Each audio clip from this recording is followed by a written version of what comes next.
Okay, so now we have completed the scheduling of the meeting. Now if you go to meeting and you will see all these meetings which we have scheduled, all those 30 appearances you will see here.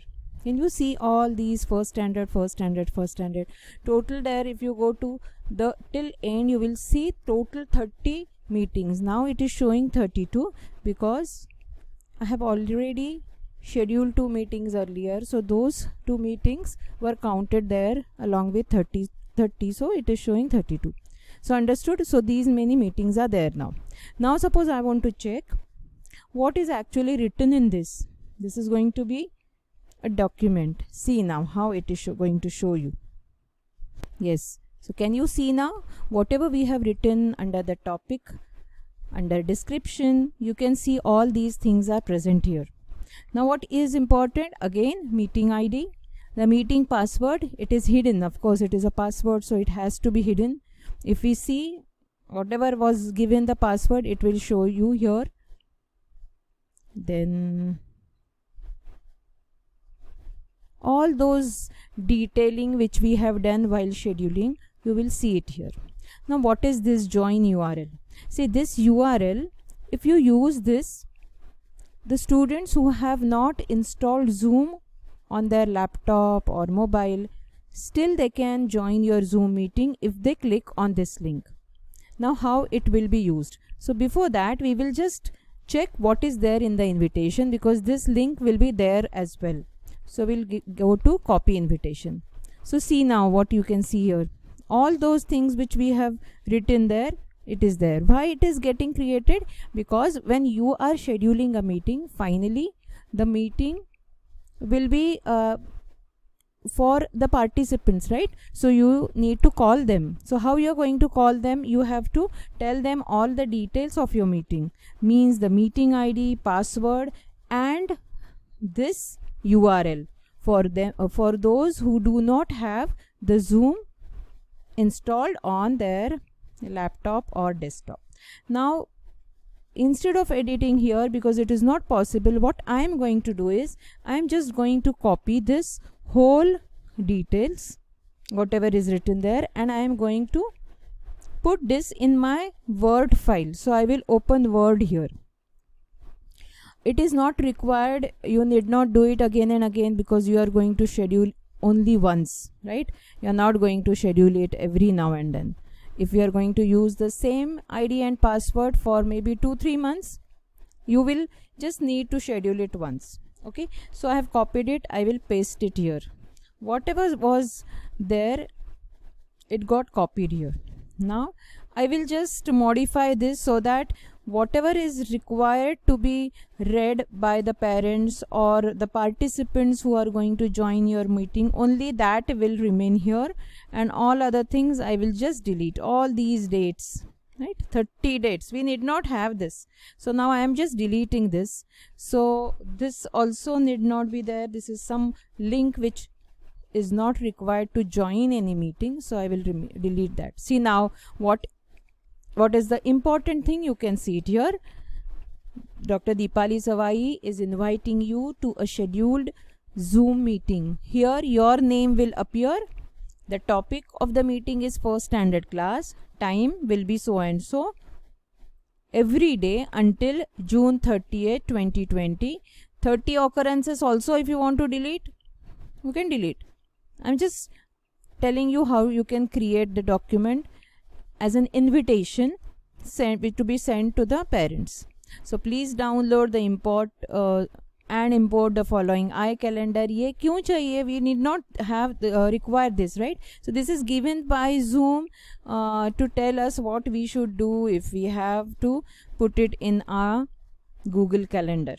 We need not send this. So now what kind of document is generated here? Zoom meeting, this particular URL, and this is the meeting ID. Okay, so now if you want to save this, you can save and use this as a document to file in your regular file. Now we will see like how this URL gets open in our browser without, for those who are not having Zoom on their laptop or mobile. Okay, so I'll copy this URL. I'll close this now. I will open this by copying the URL which I had seen there. I'll just enter here and now see what you will see here. It is just getting connected.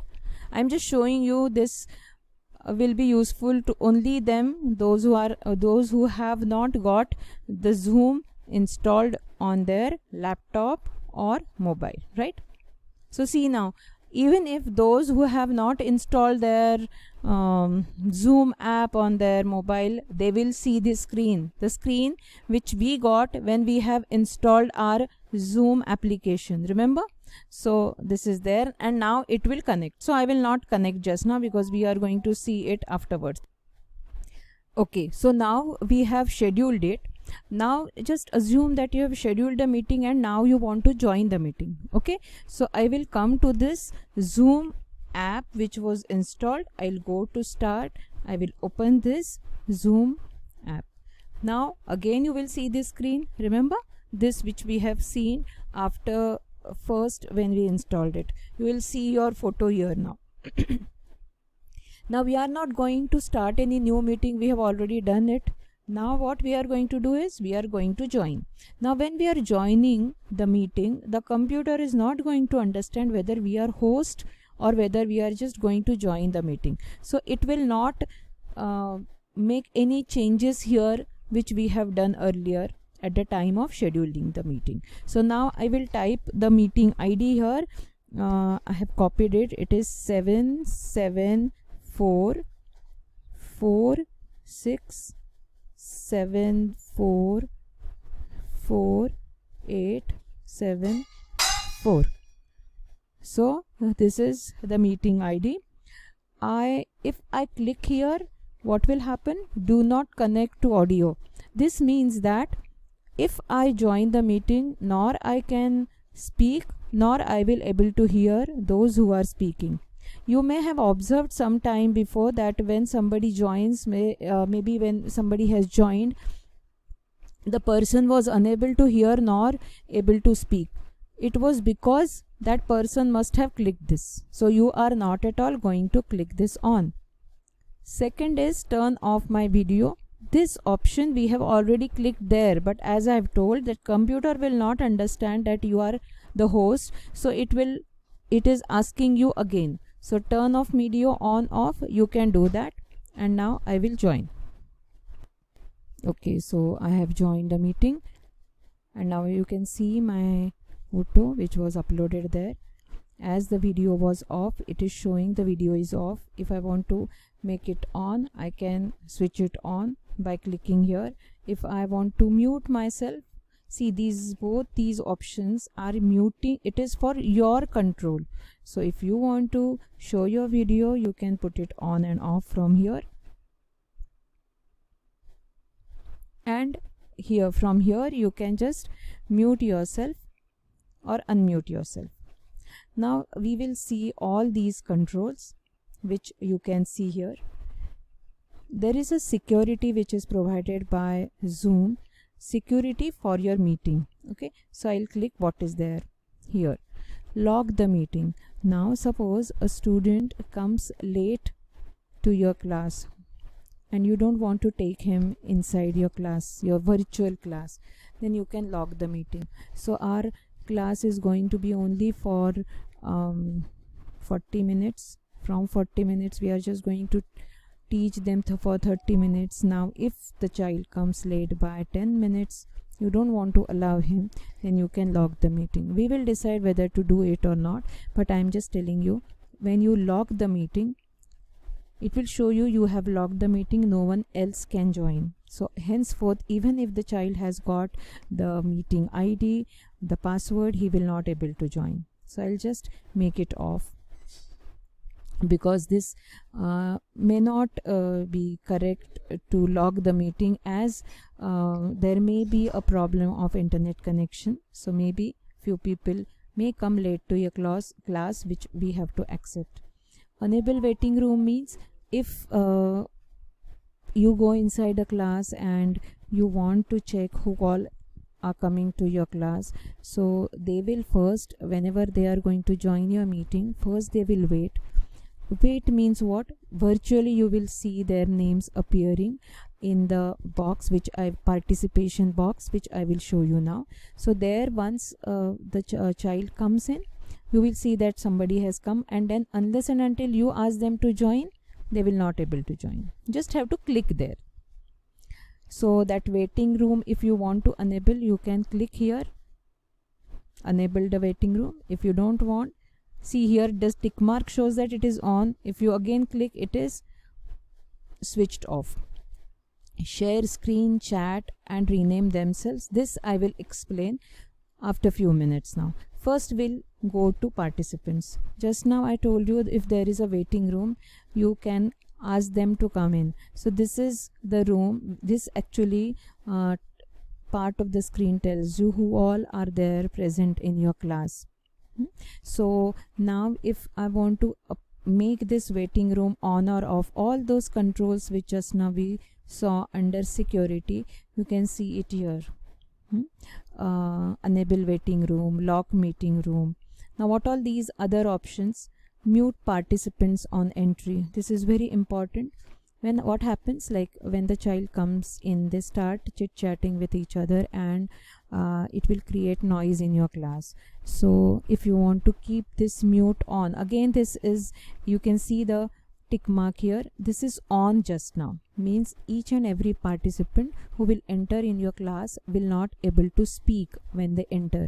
You always can switch it on and off. I'm going to show how you can do that.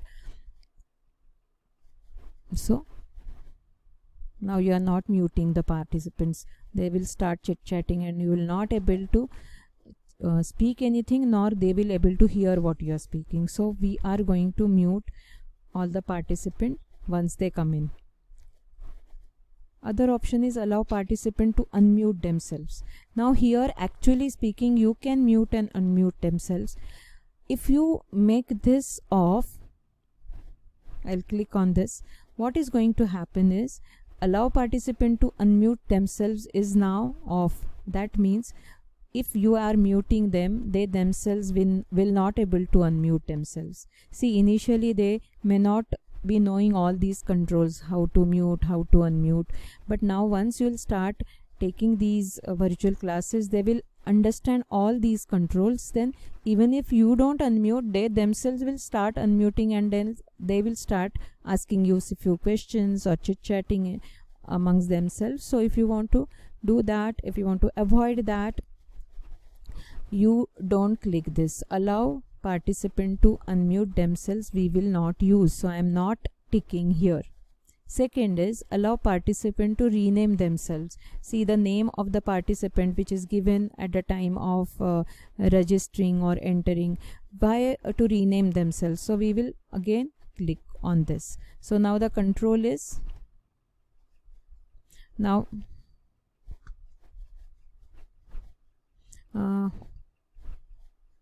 it is not happening. Yes, so now they cannot rename themselves. You are not allowing to unmute themselves. What is this? Play, enter and exit. This actually will give you a small bell sound so that you will understand that somebody has entered in the class. To give that indication, this sound you can put it on. Enable waiting room, we are not going to have it. Why? I will tell you. Because of the problem in bandwidth, if somebody gets logged out automatically and they again want to come in, every time you will have to go there and take them in. So it's better not to enable waiting room. So we are not going to use this, nor we are going to use the lock room. Now we will see the next control. So next control is share the screen. I'm going to show you this in more details. If you want to record the whole meeting, you can record, but we are not going to use it. It consumes more bandwidth, so we are not going to use this. And the last is reactions. If you like something, if you want to tell the students, have you understood? If you want that the student should reply with thumbs up, he will reply with thumbs up, and you can see it either here or on their photograph.